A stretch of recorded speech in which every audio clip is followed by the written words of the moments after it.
পথশ্রী প্রকল্পের পাকা রাস্তা তৈরি কাজ শুরু হলো দুর্গাপুরে কাকসার পানাগড়ে। 2025-26 আর্থিক বর্ষে 5 লক্ষ টাকা ব্যয় করে পশ্চিম বর্ধমান জেলা পরিষদের উদ্যোগে মনসাতলা থেকে তেঁতুলতলা পর্যন্ত এই কাজের শুভ সূচনা হলো শনিবার। জেলা পরিষদের কর্মাধ্যক্ষ বৈশাখী বন্দ্যোপাধ্যায় এই পাকা রাস্তা তৈরি কাজের সূচনা করলেন। মনসাতলা থেকে তেঁতুলতলা রিপেয়ারিং রোড হচ্ছে এটা। দীর্ঘদিনের দাবি ছিল, রাস্তাগুলো খারাপ হয়ে গেছে।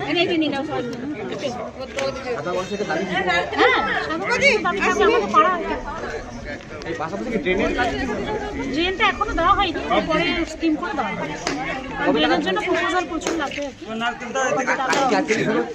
হ্যাঁ, কাজটা শুরু আছে, সূচনা হলো।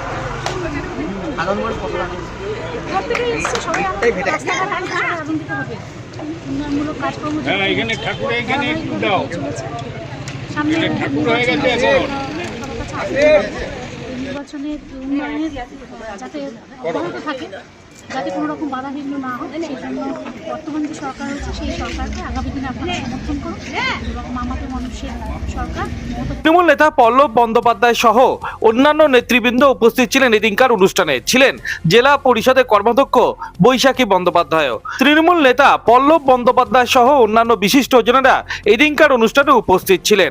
এলাকার মানুষের দীর্ঘদিনের দাবি মেনে পাকা রাস্তা তৈরির কাজ শুরু হওয়াতে খুশি এলাকার মানুষ। পানাগড় থেকে অনুরাধা সেনগুপ্তর রিপোর্ট, খাঁটি খবর।